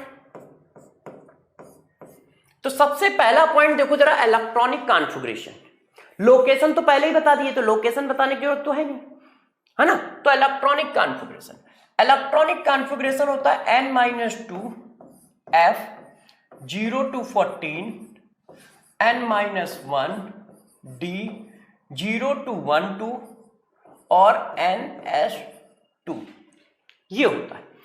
अब लेंथेनाइट सीरीज किसमें था? यदि आप अच्छे से ध्यान दो तो लेंथेनाइट सीरीज क्या है? 6 पीरियड है, n नंबर ऑफ पीरियड होता है। तो 6 लाने के लिए बताओ जरा यहां कितना डालना पड़ेगा? 4। 6 लाने के लिए यहां कितना डालना पड़ेगा भाई? n = 6 लाना है ना, तो 6 ला लो, तो 6 डालोगे तो यहां कितना हो जाएगा? 4। तो ये आ जाएगा 4 f 1 to 14 5d 0 to और 6s2। बात समझ पाए क्या हुआ? ये जर्नल कॉन्फ़िगरेशन है एफ ब्लॉक का, ये एफ ब्लॉक का जर्नल इलेक्ट्रॉनिक कॉन्फ़िगरेशन है। अब जर्नल इलेक्ट्रॉनिक कॉन्फ़िगरेशन को हमने स्पेसिफाई कर दिया कि लेंथेनाइट का कॉन्फ़िगरेशन कैसे बनाया जाए। तो यार लेंथेनाइट 6 पीरियड का है तो n = 6 डाल दो, और एक्टिनाइट 7 पीरियड का है तो n = 7 डाल दो। तो जब n = 7 डालोगे तो ये कितना हो जाएगा? 5f 0 to 14, ठीक है, 6d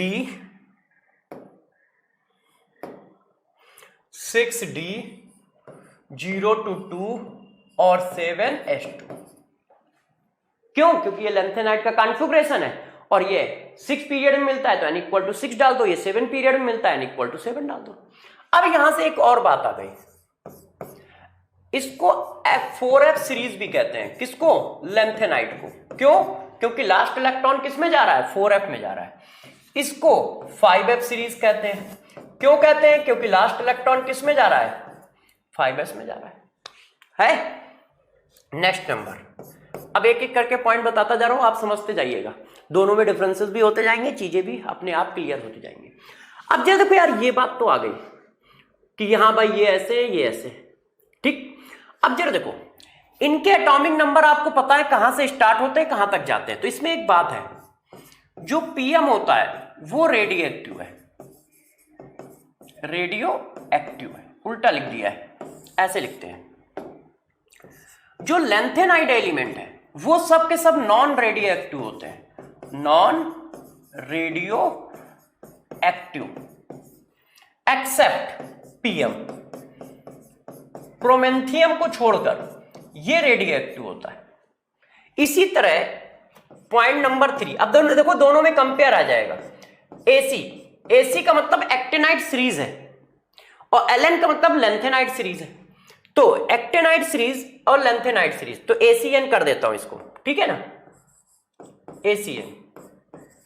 ये क्या होते हैं? सभी के सभी रेडियो एक्टिव होते हैं, ये सभी के सभी रेडियो एक्टिव एलिमेंट होते हैं। और atomic number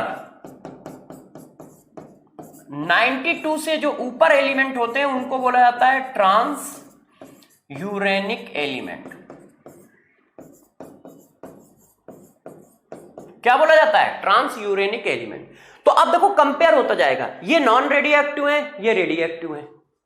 4th number point, ठीक है, इसकी बात करते हैं। Radius along the series decreases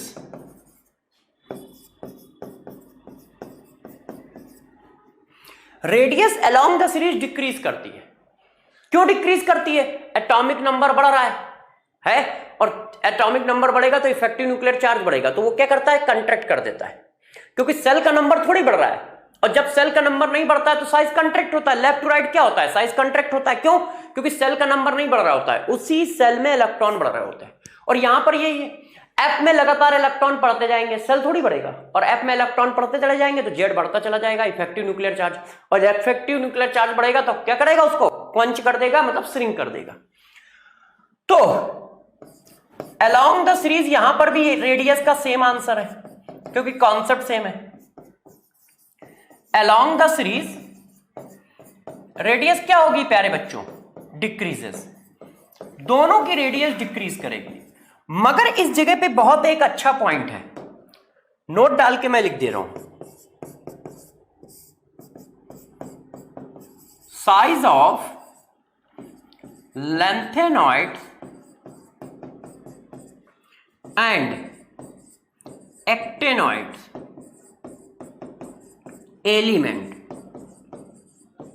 elements approx same. अब यदि किसी ने पूछा लेंथेनाइड और एक्टिनाइड में साइज किसका बड़ा है, तो तुम किसी ना किसी का साइज बड़ा लगा ही दोगे, मगर ये लगभग सेम साइज के होते हैं। लगभग ये क्या है? सेम साइज के होते हैं। साइज में बहुत ज्यादा डिफरेंस नहीं होता है। Along the series size decrease करता है, मगर बहुत माइन्यूट डिफरेंट के साथ, और दोनों के साइज लगभग बराबर होते हैं। तो ध्यान रखना, कंपेयर जब भी पूछा जाए तो अप्रॉक्स सेम होते हैं। इसी वजह से कंपेयर में पढ़ा रहा हूं। अगल बगल पढ़ाने से ये बात है कि तुम्हें कंपेयर भी मिलता रहेगा, आंसर भी मिलते रहेंगे। ये देखिए, अब नेक्स्ट टेबल पे चलते हैं। देखो,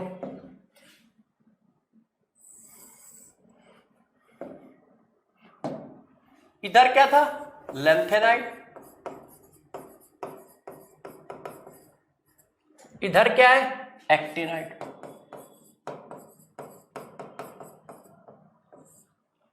ठीक है। अब जरा देखो नेक्स्ट नंबर पॉइंट, कौन से पॉइंट पे छोड़ा है? फोर्थ। अब फिफ्थ नंबर पॉइंट जरा समझो। फिफ्थ नंबर पॉइंट क्या है, जरा इस बात को समझिएगा। जो लेंथेनाइड एलिमेंट है उनकी मेन ऑक्सीडेशन नंबर +3 होती है।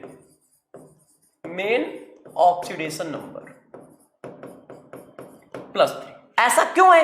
ऐसा यार सिंपल सी बात है, जरा देखो वो करते क्या है। जनरली एफ ब्लॉक का कॉन्फ़िगरेशन ऐसा है 1 to 14 n-1 d1 ns2। ऐसा क्यों है? क्योंकि यार ये पहले ही थर्ड ग्रुप में है ना। थर्ड ग्रुप D1 ग्रुप तो होता है, थर्ड ग्रुप में D1 होता है ना, तो 2 इलेक्ट्रॉन ये निकाल दो, 1 इलेक्ट्रॉन ये निकाल दो। तो जब 2 इलेक्ट्रॉन ये निकाल दोगे, 1 इलेक्ट्रॉन ये निकाल दोगे, तो ये ऐसा आ जाएगा, ऐसा। ऐसे। तो जनरली ये क्या करते हैं? +3 तो शो करते ही करते हैं, +3 सब शो करते हैं। +3 जो होता है सब के सब शो करते हैं, जितने भी एलिमेंट हैं वो सभी के सभी +3 ऑक्सीडेशन नंबर जरूर शो करते हैं। तो जनरली इनकी oxidation number, main oxidation number क्या है? +3। मगर ये भी शो करते हैं, बट ऑल्सो शो +2 एंड +4। ये +2 और +4 भी शो करते हैं। इनमें से ये वाला आयन जो है, नोट डाल के लिखता हूं, एक्सेप्ट नहीं, नोट EU, इसकी मेन ऑक्सीडेशन नंबर 2 है और फ्लोर। ऐसे। तो जरा देखो लेंथेनाइड के बारे में मैंने आपको काम की क्या बात बताई, जरा समझिए। ये मेन ऑक्सीडेशन नंबर इनकी क्या है? +3। एक्टिनाइड सीरीज की मेन ऑक्सीडेशन नंबर क्या है? आल्सो +3। मेन ऑक्सीडेशन नंबर दोनों की सेम है, +3, बट ऑल्सो शो +2, +4, +5, +6, +7। तो अब इससे एक बात आपको पता चल जाएगी। क्या पता चल जाएगा?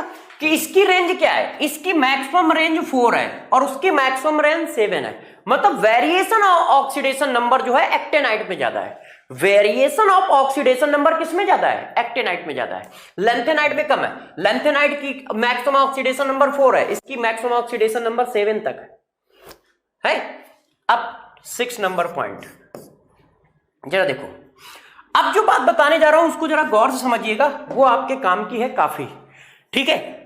एफ ब्लॉक के एलिमेंट जो होते हैं वो मेटल होते हैं, स्ट्रॉन्ग मेटल होते हैं, और सिमिलर टू, गौर समझिएगा, सिमिलर टू, यहां पे जरा देखिए, ये पॉइंट बाद में लिखता हूं, पहले एक कॉमन बात बताता हूं नोट डाल के।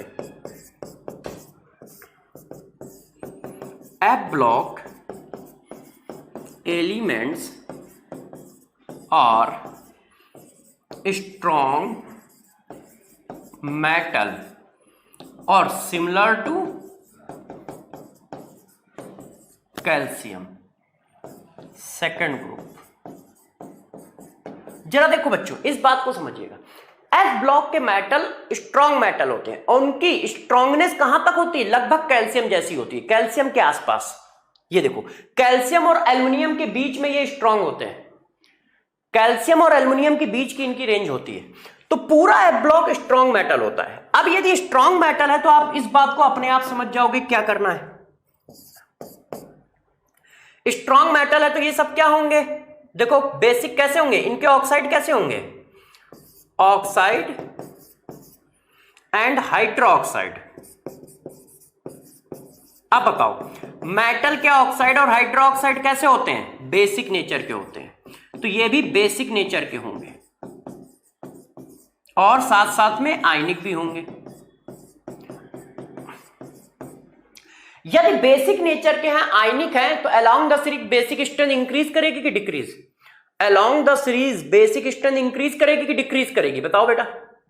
आप सभी जानते हो कि अलोंग द सीरीज क्या होता है? साइज कम हो रहा होता है, तो फजान रूल के हिसाब से कोवेलेंट कैरेक्टर बढ़ेगा, और कोवेलेंट कैरेक्टर बढ़ेगा तो बेसिक स्ट्रेंथ कम हो जाएगी, है ना। तो along the series basic strength जो होगी वो क्या करेगी? डिक्रीज करेगी। बात तो समझ रहे हो क्यों? अरे यार, अलोंग द सीरीज साइज कम हो रहा है, साइज कम हो रहा है तो चार्ज डेंसिटी बढ़ रही है, चार्ज डेंसिटी बढ़ेगी तो कोवेलेंट कैरेक्टर बढ़ जाएगा, और कोवेलेंट कैरेक्टर बढ़ेगा तो बेसिक स्ट्रेंथ कम हो जाएगी, है कि नहीं? डिट्टो यही सेम बात यहां पर है। 6, इनके भी ऑक्साइड और हाइड्रोक्साइड कैसे होंगे? बेसिक और आयनिक होंगे, बेसिक एंड आयनिक। क्यों होंगे? क्योंकि इनका मेटालिक कैरेक्टर कैल्शियम के आसपास का है ना। ये बात ध्यान रखना, इससे बहुत सारी केमिकल प्रॉपर्टी अपने आप सॉल्व हो जाएंगी। केमिकल प्रॉपर्टी के लिए ये वाला पॉइंट जो मैंने अभी पिंक कलर से लिखा है बहुत इंपॉर्टेंट है। तो जरा देखो, ऑक्साइड और हाइड्रोक्साइड कैसा होगा? बेसिक और आयनिक। अलोंग द सीरीज ये भी क्या होंगे? Along the series basic strength यहां पर भी कम होगी, बेसिक स्ट्रेंथ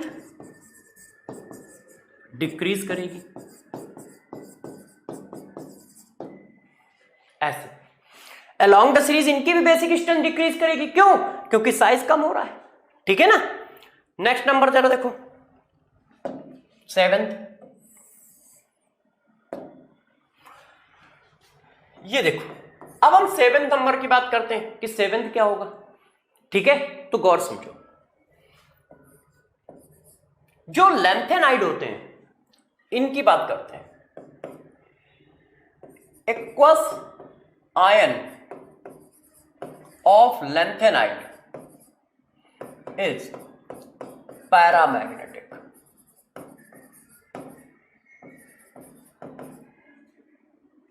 इन नेचर। अब जरा गौर से बात समझिएगा, लैंथेनाइड के जो इक्वस आयन होते हैं, ये जो आयन है ये जनरली पैरामैग्नेटिक होते हैं।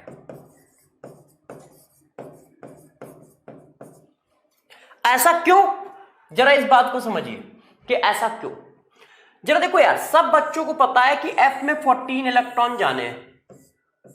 अब मेरी बात को गौर समझिएगा, 1 इलेक्ट्रॉन गया तो अनपेयर्ड है, 2 गया अनपेयर्ड है, 3 गया अनपेयर्ड है, 4 गया अनपेयर्ड है, 5 गया अनपेयर्ड है, 6 गया अनपेयर्ड है, 7 गया अनपेयर्ड है। तो यार 1 से लेके 7 तक अनपेयर्ड है, 8, 9, 10, 11, 12, 13, 14। मतलब पेयर्ड इलेक्ट्रॉन कहां मिल सकते हैं? दोनों के कॉर्नर साइड, और नहीं मिल सकते। 3 इलेक्ट्रॉन निकालने पर तो एफ आता है भाई। जो 3 इलेक्ट्रॉन आप निकाल रहे हो वो एफ के थोड़ी ना है, वो एस और डी के हैं भाई। जो पहले 3 इलेक्ट्रॉन निकालते हो वो किसके हैं? एस और डी के। यार देखो अभी बताया था ऊपर, ये देखो 3 इलेक्ट्रॉन जो निकालते हो वो तो एस और डी के है।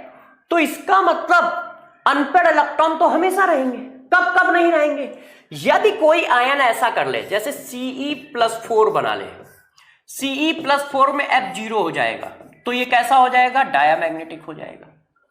इसी तरह लास्ट वाला है Lr+4 बना ले, तो वो कैसा हो जाएगा? सॉरी, Lr+3 बना ले, तो वो कैसा हो जाएगा? डाया। क्यों? क्योंकि वो 14 हो चुका होगा ऐसे। इसी तरह YB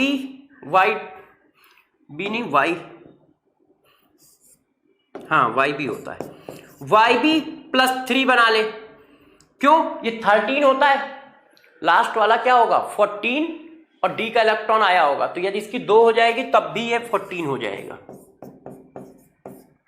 तो भी ये डाया।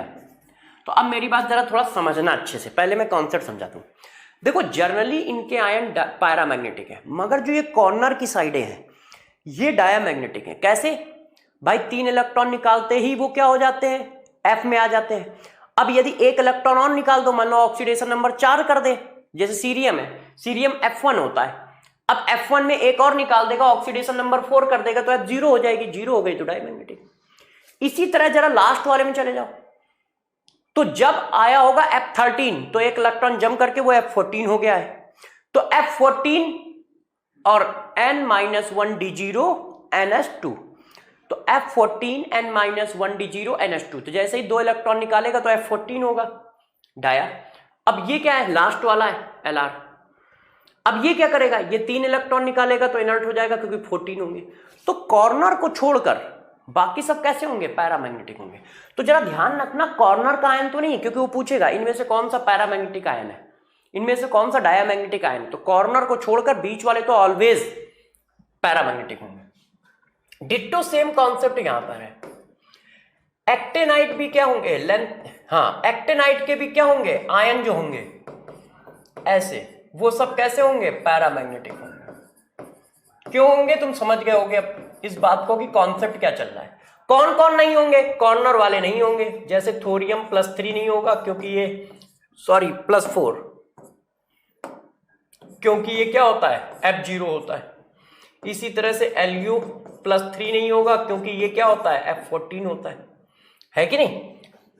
तो ये सब कैसे होंगे? डाया जर्नली, मगर पैरामैग्नेटिक होते हैं। अब इसी जगह पे एक और कॉन्सेप्ट देता हूं, क्योंकि डिट्टो इसी के पैरेलल चलता है, तो आपको समझने में थोड़ी आसानी होगी। Concept number 8। जो लेंथेनाइड आयंस होते हैं वो जर्नली क्या होते हैं? कलर्ड होते हैं, due to presence of unpaired electron. Unpaired electron होने की वजह से कलर्ड होते हैं। अब अनपेयर्ड इलेक्ट्रॉन होने की वजह से कलर क्यों होंगे? आप जानते ही हो, F1 से लेके F14 तक भरने पे अनपेयर्ड इलेक्ट्रॉन आते हैं, तो जनरली इनके आयन कलर्ड होते हैं। कहां कहां कलर्ड नहीं होंगे? कॉर्नर पे। डिट्टो सेम कॉन्सेप्ट है। जो लेफ्ट और राइट कॉर्नर होगा उन पे क्या होंगे? पूरे के पूरे पेयर्ड होंगे, तो वो कलरलेस भी होंगे और डायामैग्नेटिक भी होंगे। और ये जो बीच की बेल्ट है, इनके पास अनपेयर्ड इलेक्ट्रॉन जरूर होंगे, इसलिए ये क्या होंगे? कलर्ड भी होंगे, पैरामैग्नेटिक भी होंगे। डिट्टो यही बात यहां पर है। आयंस ऑफ एक्टेनाइट सीरीज कैसे होते हैं? कलर्ड होते हैं, due to presence of unpaired electron. Concept तो समझ पा रहे हो ना यार, कि ऐसा कहां पे? और डिट्टो वही कॉर्नर, जैसे Thorium+4 कलरलेस होगा। क्यों कलरलेस होगा? क्योंकि इसके पास आयन ही कहां है? इसके पास अनपेड इलेक्ट्रॉन ही कहां है, ये 14 है। इसी तरह से ये भी कलरलेस होगा। क्यों कलरलेस होगा? क्योंकि इसके पास भी अनपेड इलेक्ट्रॉन नहीं है, 14 है। तो सेम कॉन्सेप्ट है। इस जगह पे एक कॉन्सेप्ट और चिपका देता हूं, ध्यान रखिएगा, नोट डाल के दे रहा हूं। Fn plus F14 minus n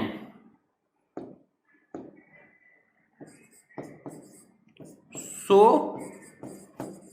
same colour. ये कॉन्सेप्ट क्या है, जरा इस बात को समझिएगा, जरा समझो। किसी एलिमेंट का कॉन्फ़िगरेशन F14 है, Fn है, और उसके दूसरे एलिमेंट का कॉन्फ़िगरेशन F14 माइनस n है, मतलब इन दोनों के कॉन्फ़िगरेशन का सम 14 है, तो ये सेम कलर शो करेंगे। जैसे थोरियम +4 और Lu +3 सेम कलर शो करेंगे, क्योंकि इनके कॉन्फ़िगरेशन का सम कितना आ रहा है, 14। F0 प्लस F14 कितना हुआ, 14। यदि दो एलिमेंट, दो आयन के कॉन्फ़िगरेशन का सम 14 आए तो उनका कलर सेम होगा। क्या कलर होगा, हमें भी नहीं पता, तुम्हें भी नहीं पता, कलर का स्पेसिफिकेशन नहीं पता है, मगर कलर सेम होगा ये पता है। ये कॉन्सेप्ट है, ठीक है ना। जो कॉन्सेप्ट यहां है वही यहां है, सेम कॉन्सेप्ट है दोनों में। मतलब तुम ये कह रहे हो कि हम ये बात बता देंगे, कैसे, जरा देखो अगले पेज पे चलते हैं तो बताते हैं थोड़ा सा आपको। ये देखिए कॉन्सेप्ट को समझिए। आप ये कह रहे हो जैसे कोई आयन है, ठीक है, देखो मैं थोड़ा सा लिख देता हूं, सीने पर Pr। अब ये है F1 और ये है F2, ठीक है। तो किसी ने कहा कि यार इसका आयन +3, ये ऐसा होता है F2। सीने पर नदियां प्रेम की समाई यूं, गदगद तब दिल हुआ, अरे तुम यूं ही लाजवाब हो। यूं ही का मतलब हुआ YB, और YB में यदि हम +2 लाएंगे, ठीक है, Tm ले लो, क्योंकि YB जो होता है ये होता है प्यारे बच्चों 14D0S2। तो यहां पे हमें 12 लाना है, तो 12 लाने के लिए हम लोगों को क्या लेना चाहिए, Tm लेना चाहिए। एक मिनट, अरे तुम यूं ही लाजवाब, तो तुम Tm जो होता है वो ये होता है F12D1S2, ऐसे। तो इसका हम लोग +3 ले लें, है कि नहीं। तो जब +3 ले लेंगे तो ये सब हट जाएंगे। तो ये देखो आपको कॉन्सेप्ट समझा रहा हूं। अब इनके कलर सेम आएंगे, क्यों, क्योंकि इन दोनों का सम कितना हो रहा है, 14, सेम कलर। ये दोनों आयन सेम कलर शो करेंगे, ये कहा जा रहा है, ये बात कही जा रही है। तो वो ऐसा क्वेश्चन देंगे, इनमें से कौन सा set of pair same colour show करेगा, तो तुम फंस जाओगे, तुम कहोगे यार ये कैसे करें। तो बात सही है, तुम क्या करोगे, इलेक्ट्रॉनिक कॉन्फ़िगरेशन F के दोनों के F का सम यदि 14 आ रहा है तो वो दोनों सेम कलर शो करेंगे, ये बताया जा रहा है। अब जरा देखो नेक्स्ट नंबर कहां तक पहुंच गए थे, 8th के बाद 9। ये क्या करते हैं, ऑक्सो आयन नहीं बनाते हैं, does not form oxo ion. ये जो है ऑक्सो आयन नहीं बनाते हैं, और ये ऑक्सो आयन बनाते हैं। 9 number, form oxo ion. Compare, देखो ऑक्सो आयन क्या होता है, ऑक्साइड के ऊपर प्लस, जैसे ये देखो यूरेनियम बनाता है, थोरियम बनाता है, ये ऑक्सो आयन होते हैं। ऐसे आयन बनाने की टेंडेंसी एक्टिनाइड में होती है, लेंथेनाइड में नहीं होती है, ठीक है, लेंथेनाइड में नहीं होती है, ध्यान रखिएगा। अब जरा ये देखो लेंथेनाइड की एक और खास बात, F block element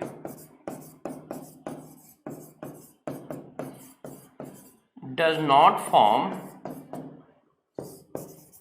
complex due to low charge density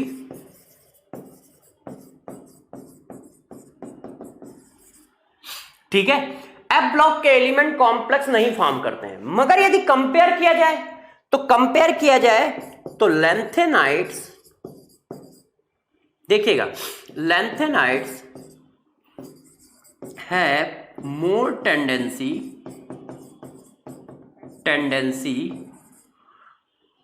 to form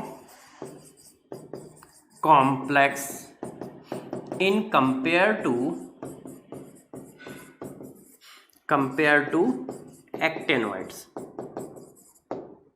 तो लैंथेनाइड एलिमेंट की एक्टिनाइड एलिमेंट से कॉम्प्लेक्स फॉर्म करने की टेंडेंसी ज्यादा होती है, क्योंकि थोड़ी चार्ज डेंसिटी ज्यादा होती है, मगर जनरली एफ ब्लॉक के एलिमेंट कॉम्प्लेक्स नहीं बनाते हैं।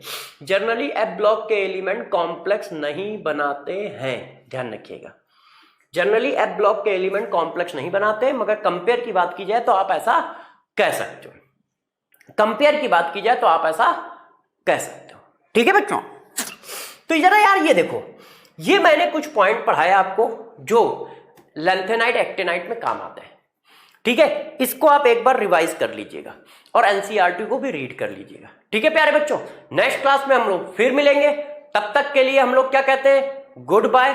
ध्यान रखिएगा अपना। हाँ, आपका सिलेबस जल्दी करने के लिए आपको हर सरफेस केमिस्ट्री करा देंगे, मैं मेटलर्जी करा दूंगा, तो 1-2 दिन में आपका पूरा सिलेबस खत्म हो जाएगा।